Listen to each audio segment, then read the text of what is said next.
저희 교재는 그냥 와서 말하는 거로 다 들으셔도 되는데, 지난 시간에 말씀드렸던 것처럼 책이 이제 오늘 나왔어요. 인터넷 그 책, 저는 별로 마음에 안 들긴 한데, 어쨌든, 그 책 표지는 이렇게 생겼어요. 그래서 강의 나오는 내용, 여기 다 나오는 내용을 위주로 해요. 위주로 하는데, 강의, 책을 가지고 이제 책에 충실하게 강의를 하면 좀 재미가 없잖아요. 아무래도 애드립이 재밌지. 그렇죠? 대본에 따라서 하면 좀 생동감이 없는 것 같아서 저는 별로 선호를 안 해요. 그래서 필 받으면 또 여러분들 반응을 보고 제가 말씀을 드리고 해야 되니까 꼭 책에 나오는 순서대로 꼭 분량 그대로 이렇게 얘기를 하기가 상당히 힘들어요. 실제로 강의를 하면은. 근데 그렇다고 해서 뭐 할 얘기를 안 하고 지나가도 좀 문제가 있으니까 그게 고민이었는데, 뭐 교재가 있으니까 혹시 그 강의에서 제가 혹시 빠뜨리거나 시간이 부족해서 길게 말씀 못 드린 부분이 있으면은 교재를 참조하시면은 그 부분에 대한 보충이 될 거예요. 자, 오늘은 막스의 저작들을 중심으로 막스 앵겔스의 사상을 살펴보는 순서인데요. 우리가 지난 시간에 이제 한 부분이 막스 이전이나 막스 당대까지의 사회주의자들, 다른 사회주의자들, 이런 사람들을 역사적으로 봤고, 그전에는 사회주의, 공산주의, 막스주의, 진보, 좌파 이런 등등의 혼란스러운 개념들을 정리하는 걸 했었어요. 자, 오늘은 시간 순서대로 막스의 저작들을 몇 개를 볼 텐데, 저 뒤에 꽂혀있는 까만 책들 보이시나요? 저게 이제 막스 앵겔스 저작집, 전집이에요. 아직 덜 나온 거예요. 옛날에 또 구입한 거라서 저 이후에 상당히 많이 조금 나왔고, 지금도 출판 중이고 언제 끝날지 몰라요. 아직. 지금도 계속 작업 중이에요. 그게 이제 좀 늦어진 게 소련이 망하면서 돈이 없으니까 그 동구권이 망하면서 작업이 한참 중단됐다가 뭐 또 모금하고 뭐 이래서 요새 다시 내고 있어요. 그래서 언제 끝날지는 모르는데, 그러니까 상당히 많이 썼다는 거죠. 언제 전집이 다 완간될지도 모를 정도로 많이 썼어요. 근데 이 많이 쓴 게 완결된 한 권의 책으로 다 출판을 한 게 그렇게 많냐면 그건 그렇지 않거든요. 그러니까 이 사람들이 죽을 때까지 완결된 책의 형태로 출판을 한 경우는, 뭐 이런 식으로 책으로 출판한 경우에는 쓴 것 중에 아주 극히 일부에 지나지 않아요. 극히 일부에 지나지 않고 출판이 안 된 초고 상태로 있는 것들을 정리를 해서 지금 내는 거거든요.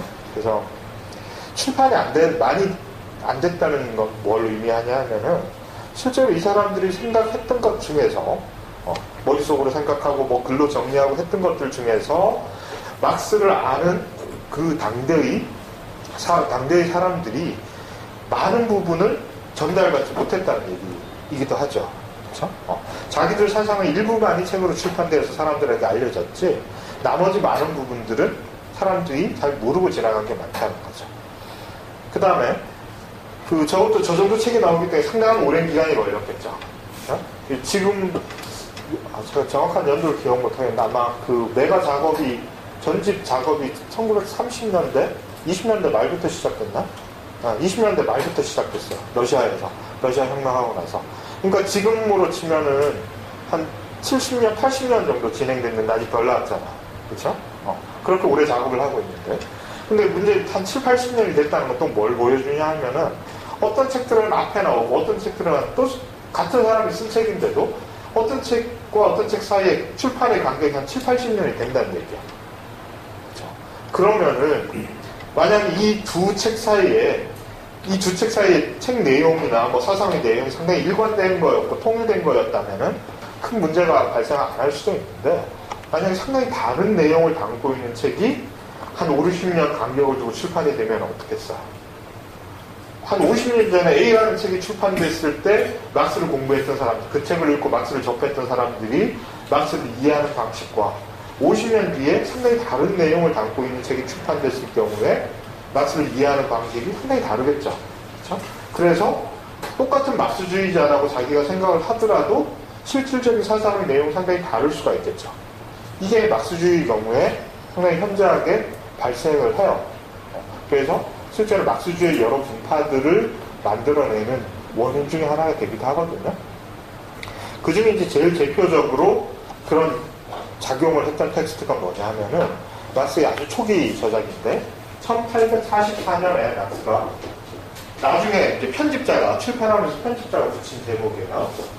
경제학, 산업 촉구. 그래서 또는 44년 초고라고 불려지는 책이 있어요.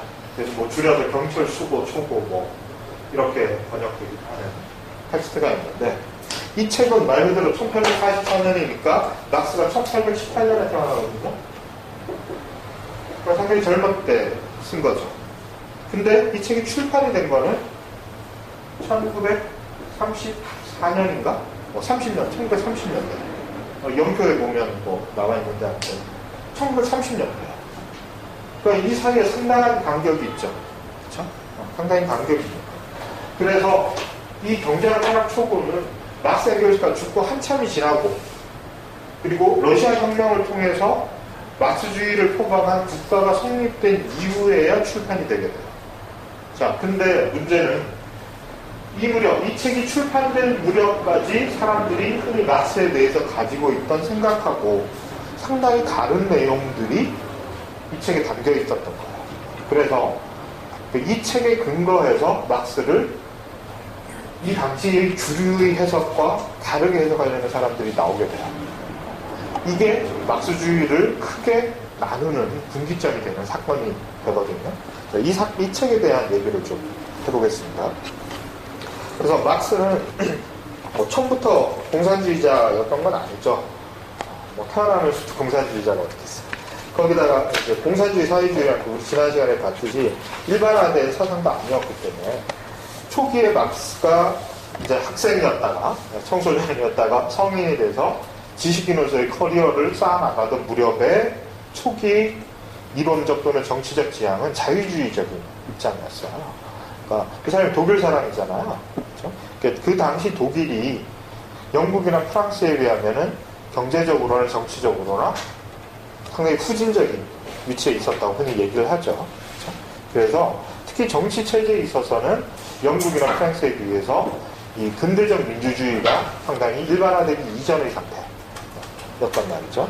그리고 사회적으로 봤을 때도 영국과 특히 영국에서 그 근대화를 주도했던 부르주아 계급이 사회의 주축이었던 게 아니라 그 융커라고 불리어지는 구귀족 세력들, 지주 세력들이 여전히 사회의 주도권을 잡고 있었고, 부르주아 계급들은 상대적으로 상당히 취약한 힘을 가지고 있던 상태였어요. 그래서 그 막스 당시에, 막스가 젊었을 무렵에 독일 지식인들의 상당수가 이런 독일의 정체되어 있는 또는 후진적인 경제적, 정치적, 사회적 상황에 대해서 상당히 불만이 많았거든요. 그래서 이걸 좀 바꿔봐야 되겠다, 이런 생각들을 많이 하고 있었고, 그 사람들이 그런 생각을 하게끔 자극을 주었던 사건이 있었는데, 그게 바로 이제 프랑스 혁명이죠. 그렇죠? 1789년부터 시작돼서 프랑스 혁명은 사실은 한 100년간에 있어서 간격을 두고 계속해서 발생을 하죠. 그래서 1789년에 우리가 아는 이제 프랑스 대혁명이 발생을 하고, 제일 마지막의 혁명적 시도라고 할 수 있는 게 1871년에 파리 꼬물까지 거의 100년간 혁명이 몇십 년 간격을 두고 계속 일어났단 말이에요. 그래서 사실 그 100년을 혁명의 세계라고 할 수 있을 정도로 지속적인 정치적 불안정의 시기였어요. 그리고 프랑스에서만 혁명이 일어나는 게 아니라 특히 이제 1848년 뭐 그 정도가 되면은 전 유럽에서도 혁명이 거의 동시다발적으로 발생할 정도로 상당히 정치적 격변기에 있었거든요. 그렇게 되니까 이 독일의 지식인들이 바로 옆에 붙어 있는 나라, 그리고 항상 자기들이 라이벌 의식을 가지고 있었던 프랑스에서의 민주주의 진전이라든지 근대화에 대해서 상당히 이제 부러워했던 거죠. 그래서 자기들 나라도 그런 방식으로 근대화되고 자본주의도 발전하고 무엇보다 정치적으로 좀 더 민주화되는 그런 걸 지향을 하게 되면서 자유주의적 성향의 지식인들이 상당히 진보적인 지위를 차지하고 있었어요. 그래서 막스도 그런 집단의 일원으로서 초기에 성장을 하죠. 그래서 초기에 자유주의적 성향을 보이다가 이제 몇 년 안에서 곧바로 이제 사회주의적 지향을 가지게 돼요. 그래서 이 44년이라는 시기는 막스가 초기의 자유주의적 시기를 벗어나서 사회주의 또는 공산주의자로서 스스로를 의식하기 시작한 무렵에 쓰여진 책이에요. 그리고 정치적으로는 이제 사회주의 지향을 가지게 됐는데, 그러니까 이 정치적 지향을 뒷받침해주는 이론적 근거가 있어야 되겠죠. 그래서 이 이론적 근거를 초기에 막스는 어디에서 찾았냐면은 주로 해겔 철학에서 찾게 돼요. 그러니까 해겔 철학에서 찾을 수밖에 없었던 게, 그 해겔이라는 사람이 이 당시 독일 문화나 사상, 지성계 전체에 대해서 미치는 영향이 상당히 컸거든요. 그러니까 실제로 이 독일을 통일했던 프러시아라는 나라가 있죠. 프러시아하고 독일하고 그걸 하시죠. 그러니까 독일이 민족 국가를 뭐 프랑스처럼 만들었던 게 아니고 작은 여러 개의 공국들로 나눠져 있었잖아. 그렇죠? 많을 때는 수백 개에 이르는 공국들로 나눠져 있다가 그걸 프러시아라는 그 공국들 중에 하나인 제일 강력했던 나라가 통일시키는 거잖아요. 그래서 독일 제국이라는 걸 만들죠. 그렇죠? 그게 이제 우리가 잘 아는 빌헬름 황제라는 사람이에요. 독일 제국을, 이 독일을 이제 실질적으로 통일시키는 거죠. 그 과정이죠. 그래서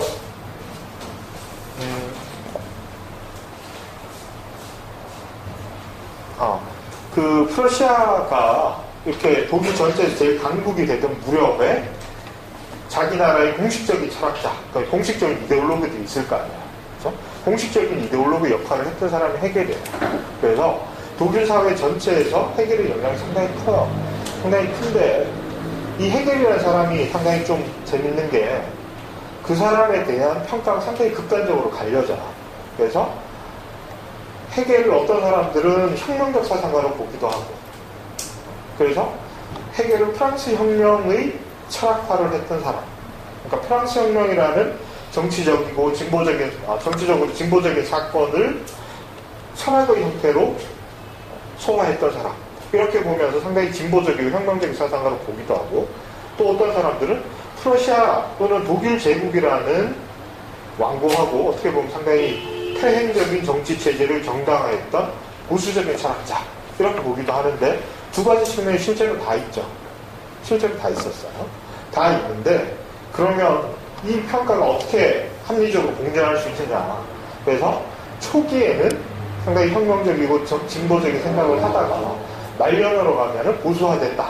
이게 이제 일반적인 평가거든요. 그렇죠? 그래서 초기에 이 사람이 프랑스 혁명을 이렇게 옆에서 보면서 이 프랑스 혁명으로부터 큰 영감을 받아서 자기 사상을 전개를 하다가 점점 보수화되어서 나중에는 그 당시 프러시아 왕국을 정당화하는 논리로 나가게 된다.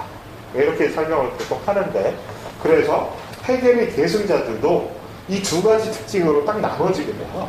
그래서 공식적인 학계 내에 있거나 아니면 그 당시 독일 제국의 지배계급에 편입되어 있던 지식인들은 올드 해겔리안, 그래서 그러니까 노년 해겔파, 이렇게 돼서 해겔 말년의 사상 또는 보수적인 어떤 입장을 받아들이고 계승하는 사람들이 있었고, 또 하나는 해겔 초기의 사상, 주로 뭐 예나 시대라는 불리는 해겔 초기의 사상을 받아들이면서 해겔 사상 초기에서 나타났던 혁명의 철학으로서, 프랑스 혁명의 철학으로서의 해겔 사상을 계승하는 사람들로 나눠지게 돼요. 이 후자의 사람들을 청년 해겔학파, 영 해겔리안이라고 부르거든요. 그래서 그 당시 독일에서 진보적인 지향을 갖고 있었던 많은 지식인들이 청년 해겔학파에 속해 있었어요. 그래서 막스도 그 청년 해겔학파의 일원으로서 지식인으로서 활동을 시작을 하죠. 그래서 이런 사상적 배경이 있었기 때문에 해겔하고 완전히 단절되어서 막스 사상을 이해하기가 상당히 힘들어요. 실제로 말년에 가서도 해겔에 대한 참조가 끊임없이 나오거든요.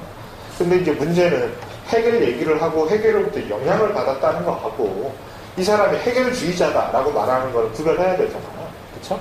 그래서 초기에는 사실은 청년 해겔학파적 관점에서의 해겔주의자였다고 할 수 있죠.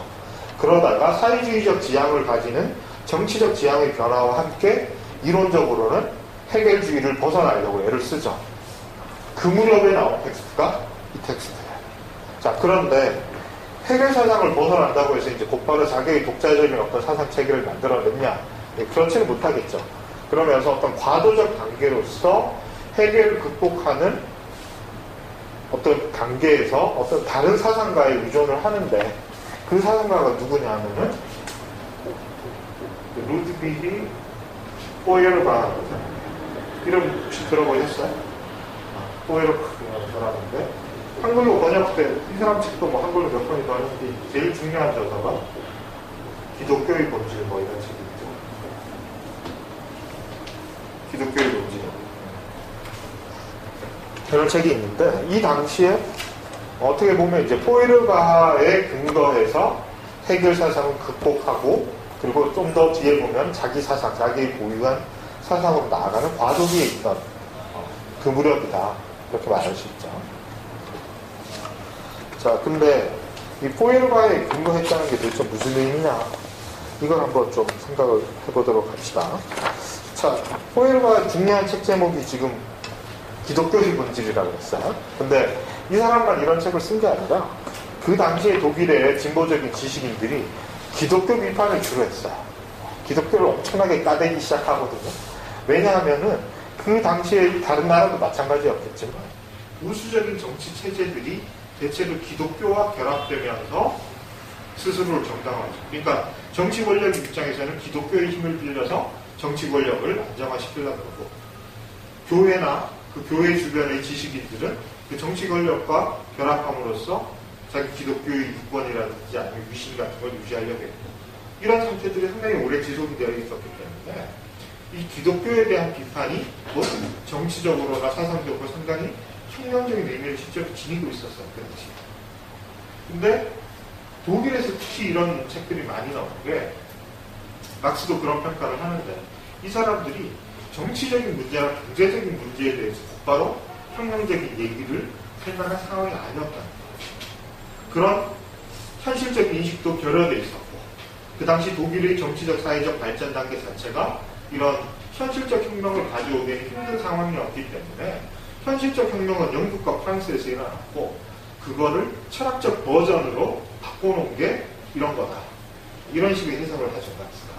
그래서 이 기독교에 관련된 또는 예수에 관련된 새로운 관점의 책들이 많이 쏟아져 나오는데 이 기독교의 본질의 내용을 아주 한마디로 말씀을 드리면 기독교의 본질이 뭐냐 이걸 대답하는 거야.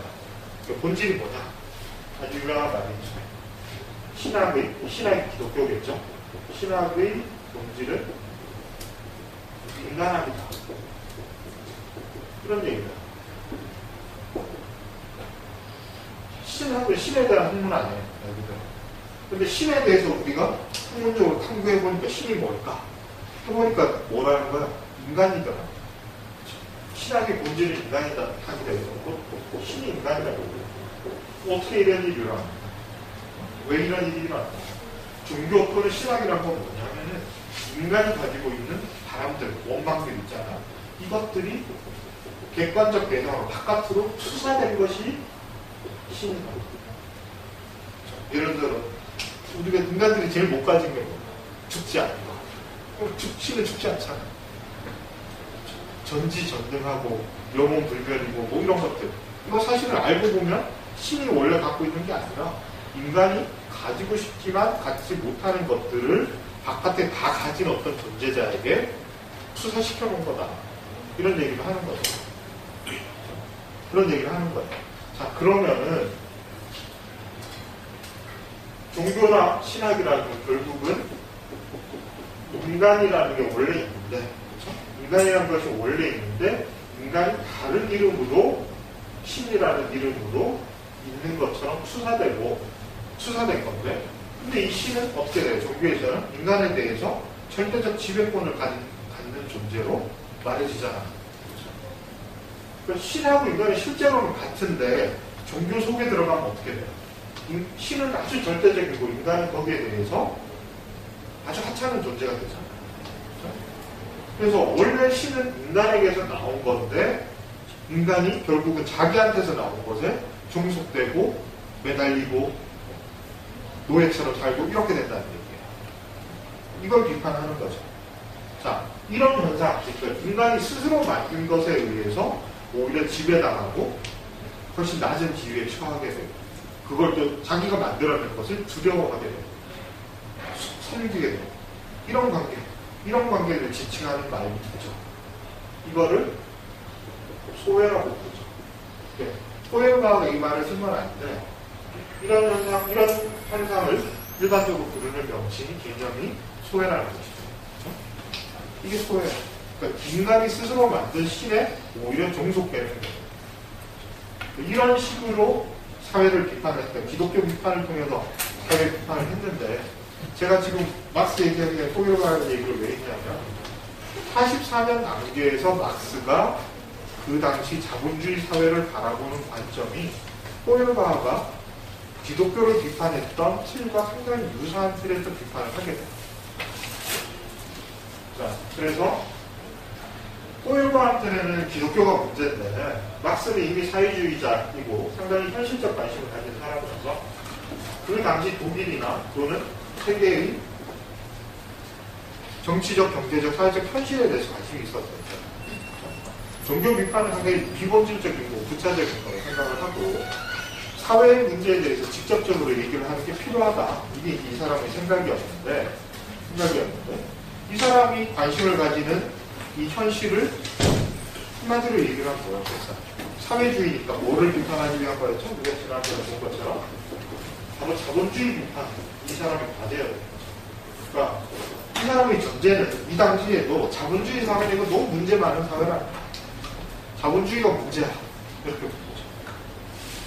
그러니까 종교가 문제이거나 뭐 공건적인 완전히 문제이거나 이것도 맞는데 이거는 상당히 비본질적인 거고 진짜 제일 문제가 되는 거는 자본주의라는 거예요. 근데 자본주의를 이렇게 문제로 인식하게 된 거는 뭐 특별한 게 아니에요, 사실은. 이 당시에 유럽에서, 특히 북서유럽에 살던 대부분의 사람들이 심지어 자본가들, 대자본가들 자신조차도 이 자본주의 정말 문제야라는 생각을 안 하는 사람이 거의 없었어요. 너무 이상한 인간들이 그 전에 겪어보지 못했던 독특한 현실을 막 만들어낸 거예요. 뭐 역사책이나 이런 데서 많이 보시는 거죠. 지난 시간에 잠깐 말씀드렸죠. 엄청나게 폭발적으로 늘어난 빈부격차 같은 것들도 나타나고 그리고 그 이전에 경험하지 못했던 높은 강도의 노동, 끔찍한 노동규율, 그 다음에 전혀 안전망이 보장되지 않는 여러 가지 노동 조건들 이런 것들이 막 엄청나게 일어난 거죠. 거기다가 자본주의가 안정적으로 발전하냐 하면 초기부터 상당히 이렇게 굴곡이 많은 것들 체제. 그래서 주기적으로 오는 고난 이런 것들에 직면하면서 이 자본주의 좋은 거다 이렇게 생각하는 사람보다 이 자본주의가 뭔가 문제가 있다고 생각하는 게 훨씬 많았다고 사회적으로. 그래서 자본주의가 문제다라는 건 그 당시에는 크게 문제가 안 되는 사회의 상층 계급들, 지배 계급들 외에는 자본주의가 문제다 이런 건 상당히 상식적인 얘기였는데 그럼 자본주의가 왜 문제냐 이걸 설명을 해야 될까?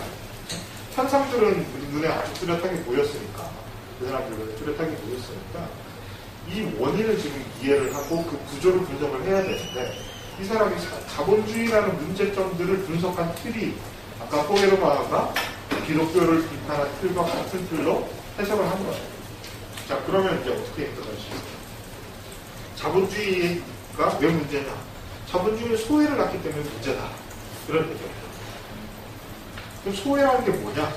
이걸 얘기를 해야 되겠죠. 소외가 아까 인간과 신의 관계를 얘기했는데 자본주의에서 소외되는 주체는 당연히 이제 역시 인간이겠죠. 인간인데 그러면 신에 해당되는 게 뭐였겠어요?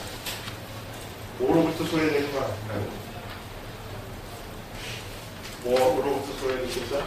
이때 인간은 주로 이제 노동자, 자본주의니까 특히 문제가 되는 인간 노동자를 상정을 한 거예요. 노동자는 뭐로부터 소외된다? 자기가 만들어낸 것인데도 자기 게 아니고 자기의 그때 낯설고 적대적으로 보이는 이런 거. 상품이죠. 상품을 노동자가 만들어내는 거죠. 자, 근데 상품으로부터 노동자가 소외된다. 막 생각해보세요. 상품으로부터 노동자가 소외된다는 게 뭐죠? 내가 만들어낸 건데 여러분들이 공장에 일한다고 생각해봐라. 공장에 내가 직접 뭐를 만들어? 종이컵 이거 내가 만들었어.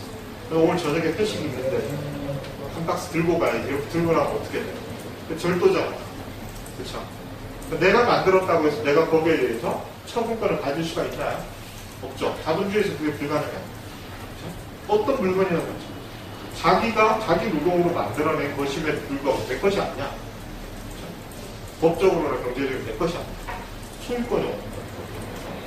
그 다음에 단순하게 이제 내가 내 마음대로 하지 못하는 것뿐만 아니라 이게 자본주의가 조금 더 발전하면서 진행되면서 내 것이 아닐 뿐만 아니라 이게 뭔지도 모르게 돼요. 그럼 무슨 얘기냐면 전 자본주의죠. 자본주의 이전 단계에서는 보통 장인이라고 불리는 사람들이 생산에 종사를 하죠. 이 사람은 장인은 왜 장인이에요? 메스터는 말 그대로 처음부터 끝까지 자기가 다 통제하죠. 전 과정을 자기 손으로 실제로 다 하기도 하고 전 과정을 다 꿰뚫고 있어. 내가 뭘 만들지 이런 거 다 알고 있고 내가 원하는 방식대로 만들어. 그래서 그게 장인 아니에요. 장인의 손길이 막 숨결이 들어가 있다 그래서 그런 거예요. 자, 그런데 자본주의 매니팩처를 실어서 대공장 시대로 가는 과정에서 특히 두드러지는 현상이 뭐냐면 공장의 규모가 엄청나게 커지죠. 그리고 규모가 커지면서 공장 내부에서 작업 방식의 변화가 와요. 제일 두드러진 변화가 드롭이죠. 드롭이 일반화되죠. 그래서 현대자동차 공장 혹시 가본 적 있을 때 공장 바깥에서 못 봤어요? 집 울산에 가서 구경하신 분 없었나요? 엄청 크거든요. 차로 들어도 한참 걸려요. 현대자동차 공장에 뭐 3만에서 5만 정도 일하잖아요. 예를 들어 3만 명 있다 칩시다. 노동자 3만 명 중에 자동차가 제조되는 처음부터 끝까지의 전 과정을 다 하는 사람 몇 명 될까요? 거의 없죠. 그렇죠? 거의 없어요. 그런 거 보면 아시겠죠? 그러니까 내가 뭘 하는데 이게 도대체 뭘 만드는 거고 무슨 의미를 지는 거 있잖아요. 자기가 모른다니까. 그렇게 되니까 분명히 내 노동이 추가되어서 나오는 생산품인데 이런 거 처음 보는 거야. 도대체 내가 한 게 어느 구석에 내 손길이 닿았는지 잘 모르고 그렇게 되겠죠. 그렇죠? 분명히 한 건데 내게 아닌 것 같고 나하고 아무 상관없는 것 같죠. 뭐 이런 것도 노동의 시효예요. 그 다음 이거하고 연결된 건데 아까 말씀드린 장인은 전 과정을 자기가 다 통제할 수 있어. 근데 솔직히 좀 게으른 장인도 있었을 거 아니에요. 그렇죠? 그러니까 일할 힘을 하고 충분히 먹고 살 수가 있으면은 서둘러서 안 해. 영화 같은 데만 항상 그렇잖아. 누가 의뢰인이 와서 뭐 까다롭게 굴면 뭐 안 팔아 그러고 막 화내고 이러잖아. 자기고. 그게 뭐예요? 노동의 과정, 생산의 전 과정을 자기 리듬대로 자기가 원하는 방식이면서 자기가 원하는 리듬대로 할 수 있다는 얘기죠. 그러니까 생산 과정에 대한 통제가 노동자에게 있었던 거죠. 그렇죠? 생산자가 생산의 전 과정을 자기가 원하는 방식대로 통제를 할 수 있었어요. 근데 대공장에서는 이게 가능하지 않죠. 그렇죠? 아까 말한 그 분업 시스템 안에서는 자기가 원하는 방식이 아니라 이 공정이 돌아가는 방식대로 해서 자기가 몰입 부재되는 거 아니에요. 그렇죠? 노동 과정 자체로부터도 소외돼요. 분명히 내가 이거 내일을 하는 건데 내 마음대로 못해. 그렇죠? 이렇게 다 소외란 말이에요. 이게 자본주의 사회에 아주 두드러지게 노동자한테 나타나는 현상이에요. 그 다음에 처음에 얘기한 노동자가 상품에 대한 소유권을 가지지 못한다는 의미에서의 소외는 좀 사회경제적으로 생각해보면 어떤 의미를 지니냐면 내가 필요한 물건들을 시장에서 내가 받은 임금을 가지고 구매하는 방식 외에는 얻을 수 없다는 얘기잖아요. 그렇죠? 그러면 높은 임금이 보장되지, 충분한 임금이 보장되지 않는 한에서 노동자는 대부분의 생산물들로부터 멀어져 있어요. 내가 그걸 내 마음대로 전유하지 못해. 내 걸로 만들지 못해. 그렇죠? 꼭 내가 만든 게 아니더라도 내 걸로 만들지 못해. 특히 이제 그 당시 같이 빈부격차가 심하고 노동자들이 경제적으로 시달릴 때 소외가 나타나는 두드러진 방식들, 눈에 제일 쉽게 드러나는 방식은 빈곤의 형태가 나타나는 거죠. 노동을 하는데도 끊임없이 내가 가져올 수 있는 물건들은 아주 제한적인 거예요. 그 다음에 이런 소외만 일어나는 게 아니라 인간과 노동자와 자기가 맡은 산물 간의 소외만 일어나는 게 아니라 작업 과정 속에 같이 일을 하는 인간과 인간 사이로 소외가 일어나는 거예요. 제일 대표적인 소외가 뭐냐면은 사장하고 나하고의 관계죠. 그렇죠? 둘이 얘를 동업을 하면 물론 마음이 안 맞을 수도 있겠지만 대등한 입장에 있잖아요. 그렇죠? 근데 내가 고용된 노동자가 되고 그 사람이 고용하는 고용주가 되면은 그 두 사람의 관계가 어떻게 될까? 익히 상상할 수 있잖아요. 그렇죠? 어떤 관계일지. 그렇죠? 그 사이에서 대등한 똑같이 생산에 종사하는 사람끼리 관계라는 거는 있을 수 없게 되죠. 또 더 나아가서 노동자와 노동자끼리도 어떻게 해요? 일단 아까 말한 큰 공장에서 분업체계를 생각해 봅시다. 이게 전부 다 컨베이어 벨트라고 생각해 보세요. 제가 여기서 물건 보내면 여기에 끝이 나. 이 과정에서 내가 여기까지는 비슷한 일을 한다고 쳐도 한 3단계 거쳐서 이쯤 있는 공정에서는 뭘 하는지 이 사람들이 몰라요. 그렇죠? 그 전에 장인 체제에서 보통 이제 하나의 장인 밑에는 10명에서 15명 정도 나눠봤자 그 사람들이 생산에 종사를 했다는 거거든요. 그 안에서 서로 무슨 일을 하는지 다 알죠. 그렇죠? 그러니까 그 사람 한 노동자가 다른 노동자의 관계가 상당히 좀 전인격적이에요. 이 사람이 어떤 사람인지도 다 잘 알고 어떤 일을 하는지도 알고 하는 일에 대해서도 서로 얘기가 돼요. 근데 이렇게 큰 공장에서는 예를 들어서 자동차 도색하는 사람이랑 엔진 만드는 사람이랑 얘기가 안 돼. 무슨 얘기를 해요? 서로 모르는데. 그렇잖아. 그러니까 술친구이거나 뭐 그래요. 같은 일을 하고 같은 일에 종사하는 같은 생산품을 만들고 같은 작업장 안에 있으면서도 서로 어떤 일을 하는지 전혀 몰라요. 심지어 조금 더 뒤에 나타난 거지만 성과급제 이런 게 있잖아요. 성과급은 대체로 경쟁에 의해서 작동하잖아요. 그럼 노동자와 노동자의 관계가 협력자 관계가 아니라 상호 경쟁적 관계에 대해서 적대적 관계까지 발전하죠. 그렇죠? 이런 것들이 다 소외의 현상입니다. 이게 자본주의의 사회에 들어와서 아주 폭발적으로 생겨나기 시작한 현상입니다. 이런 게 문제다. 자, 그 다음에 또 하나 나타나는 게 뭐냐면은 인간이 자연에 대해서 갖는 관계도 인간은 단순히 자연을 어떤 생산의 도구 또는 재료로만 보게 되면서 인간과 자연 사이의 신진대사가 파괴된다는 얘기입니다. 생물학적으로 신진대사가 파괴돼서 인간과 자연 간의 소외도 나타난다. 이런 얘기입니다. 좀 짧게 얘기를 하긴 하는데요. 이게 요새 이제 막스주의 생태학에서 막스가 흔히 알려진 것처럼 생태학에 대해서 아주 무지하거나 생태에 대해서 적대적이었던 사람이 아니라 생태학적 사고의 일부를 갖고 있었다라고 말할 때 이제 많이 인용되는 부분이 있습니다. 인간과 자연의 관계도 소외가 됩니다. 그런데 이 지금 말한 모든 소외는 결국은 근본적으로는 단 하나의 근본적인 소외로부터 본질적인 소외로부터 기인하는 건데 그게 뭐냐면 바로 노동과 자본의 소외다. 이 얘기는 뭐냐면은 자본이 뭔지는 아시죠? 돈하고는 다르죠. 이윤을 낳는 작용을 하게 되면 그게 자본이 되죠. 자, 그런데 이 자본이라는 거는 어떻게 형성이 돼요? 물론 현실적으로 역사적으로는 여러 가지 방식으로 자본이 초기에 형성되는 과정이 있지만 자본의 본질, 논리적으로 보자면 자본의 본질은 특히 막스 입장에서 노동에 있다고 해요. 노동이 축적되면 자본이 됩니다. 그렇죠? 내가 뭐 장인이든 뭐든 내가 혼자 집에서 뭐를 만들어서 팔았어요. 근데 그게 단순하게 우리 가족의 생계를 잇는 것 이상으로 조금 이윤이 나왔어. 그런 걸 좀 쌓이다 보니까 새로 기계도 한 대 들여놓고 노동자도 한 2명 고용하고 이렇게 했어요. 그럼 자본가가 된 거잖아요. 그렇죠? 이 사람이 이런 자본을 갖게 된 건 어떻게 갖게 된 거예요? 자기 노동의 결과잖아요. 그렇죠? 이런 거. 근데 그 다음부터 예를 들어서 그 사람이 그런 걸 통해서 한 100 정도의 자본을 축적했다고 생각해요. 자, 근데 그 다음부터는 축적되는 수가 훨씬 빨라지겠죠. 왜냐하면 혼자 노동하는 거를 종업원 2명 고용해서 3명이 노동하게 됐으니까 몇백 빠른 속도로 자본이 막 축적이 되겠죠. 그렇죠? 그 축적된 자본의 원천은 뭐예요? 본인과 자본과 본인과 고용된 노동자들의 노동의 결과다. 그렇죠? 그래서 이게 아까 호일과 이게 인간이고 이게 신에 해당이 되겠죠. 인간이 스스로 만든 거, 노동자가 스스로 만들어낸 거예요. 자본을 하늘에서 쭉 떨어지거나 뭐 신이 착륙을 했다고 뭐 주거나 이런 거 아니라 노동자가 자신의 노동으로 만들어낸 것들이 쌓여서 자본이 되는데 자본주의는 뭐예요? 자본이 노동자를 고용하잖아요. 그렇죠? 자본이 주가 되고 노동이 종이 되는 사회가 됐단 말이에요. 이게 근본적인 소외라는 거예요. 그러니까 자본주의는 본질적으로 소외의 체계다 이렇게 보는 거예요. 노동이 만들어낸 자본이 오히려 노동을 지배하게 되는 사회. 그래서 그 결과 아까 쭉 열거했던 여러 가지 소외의 현상들이 구체적으로 나타나게 됩니다.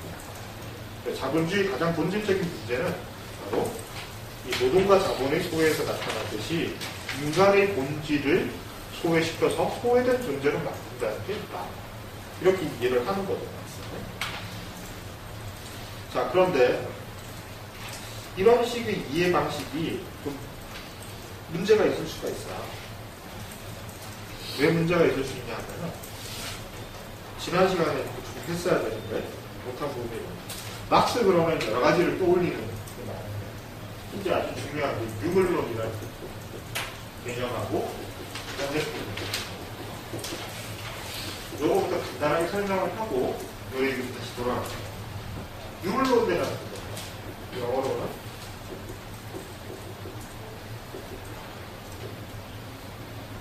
유물론이라는 거죠. 한자로 쓰면 제가 보기에 한자 쓴지 이거 맞죠? 물질밖에 없다. 존재하는 것은 물질밖에 없다. 한자 그대로 해석하면 그런 거죠. 근데 이거는 그럼 물질이 뭐야? 이렇게 되잖아. 물질이 뭐죠? 물체, 물질 이런 거 여러분 초등학교 때부터 배우잖아. 물질이 뭐야? 답을 가보세요. 물질이요. 물질 그러면 떠오르는 게 개념 정의는 못하더라도 뭐 떠오르는 게 있잖아. 네? 형태를 가지는 거? 형태를 가지지 않으면 물질이 아니에요. 예를 들어 이건 나무로 만들었다고 치잖아요. 이건 형태를 갖고 있죠. 그럼 이거 형태를 갖추기 전의 상태는 그것도 물질이죠.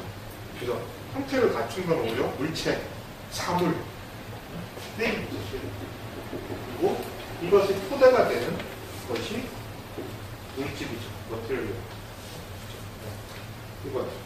근데 우리가 이것만 봐도 좀 충분한 정의는 아닌데 우리가 생각하는 특히 여러분들이 생각하는 물질이라는 개념은 대부분 어떤 특징들을 갖고 있어요. 그 중에 아주 중요한 특징이 뭐냐면 불활성. 말이 좀 어렵죠. 우리나라 학자들이 번역을 제대로 안 만들어요. 불활성적이다라는 특징을 아주 중요하게 갖고 있어요. 살아 움직이는 게 아니라니까. 그렇죠. 여러분 생명체와 무생명체라는 말하고 물질이라는 말하고 거의 겹쳐지죠. 그렇죠? 물질 그럴 때 물질 안에서 여러분 그거는 생명체 이렇게 생각하는 사람 잘 없죠. 그렇죠? 그래서 그걸 이제 나누기 위해서 물질 안에서 무기물, 유기물 나누는 거잖아요. 그렇죠? 유기물이 발전한 독특한 형태가 생명체잖아요. 그렇죠? 근데 어쨌든 물질이라는 것 그 자체는 그 자체로 생명을 갖고 있는 존재가 아니죠. 이게 아주 중요한 불활성적이다. 특히 생물학적인 의미에서 유기물 이런 개념보다 물리학의 대상이 되는 이런 것들, 말 그대로 뭐 쇠, 나무, 돌, 뭐 이런 것들. 이거 물질 그러면 또 오는 게 주로 그런 이미지가 강하죠. 이 불활성적인 물질이라는 개념은 언제 이렇게 일반화되냐면 이걸 갑자기 사람들이 이렇게 갖게 된 게 아니에요. 그렇죠? 세상에 존재하는 게 물질밖에 없다. 이런 생각을 하게 된 거는 상당히 최근에 이게 물론 그런 생각이 나온 거는 고대에도 있었지만 그런 생각이 일반화된 거는 최근 몇백 년간에 일어난 거거든요. 이런 생각을 좀 체계적으로 해서 널리 전파시킨 시초가 서양에서는 데카르트라는 겁니다. 데카르트라는 이름 먼저 들어보셨고 그러니까 데카르트의 물질관이 오늘날까지도 여러분들이 지배하는 여러 가지 물질관의 토대가 되는 사상입니다. 이게 그래서 이거를 서구 근대적인 물질관 보통 이렇게 불러요. 근데 데카르트 이후로 데카르트나 조금 뒤에 뉴턴 같은 사람들이 생각했던 물리학적인 대상으로서의 물질 이런 걸 많이 생각을 하는데 그러면 막스주의가 유물론이다. 그러면 바로 세상에는 이런 것밖에 없다는 얘기입니다. 데카르트나 뉴턴이 생각했던 근대적 의미에서의 불활성적인 어떤 것으로서의 물질밖에 없다는 얘기냐.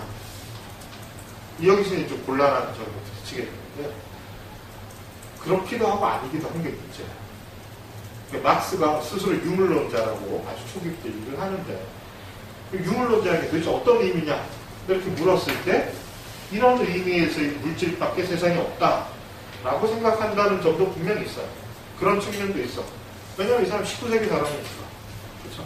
19세기에 이런 생각을 안 한 사람들 별로 없거든요. 그런 의미에서 유물론자이기도 한데 실제로 낙스주의가 사회사상으로서 유물론이라고 얘기할 때는 이건 어떤 자연과학적 의미와는 좀 다른 의미에서의 유물론을 얘기를 해요.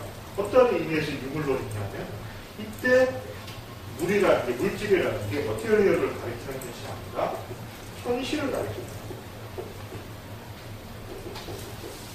현실을 가리킨다라는 의미로 실제로 사회사상적인 측면에서는 얘기를 하는 측면도 있어요. 그 막스는 이 두 가지를 섞어서 사용해요. 그 두 가지가 모순이 된다는 생각을 잘 안 해요. 왜냐하면은 여러분들이 이제 이게 왜 문제냐 그러면은 당장 나올 수 있는 게 어떤 게 있어요? 과학, 자연과학에 조금 관심 있는 사람들 뭐 얘기하죠. 뭐 불확정성, 뭐 상대성 이론 뭐 이런 거 얘기하잖아요. 그렇죠? 그런 의미에서는 뉴턴 물리학이 진리가 아니잖아요. 과학혁명이라고 말 들어보셨죠? 그렇죠? 과학혁명이 이제 과학사에서 여러 번 발생하지만 현대과학을 낳은 과학혁명은 20세기 초에 발생을 하죠. 이때 양자역학, 뭐 불확정성 원리 이런 것들이 다 탄생하는 거 아니에요. 그렇죠? 이게 왜 과학혁명이냐면 데카르트나 뉴턴식의 세계관을 뒤집어 엎는 혁명이었거든요.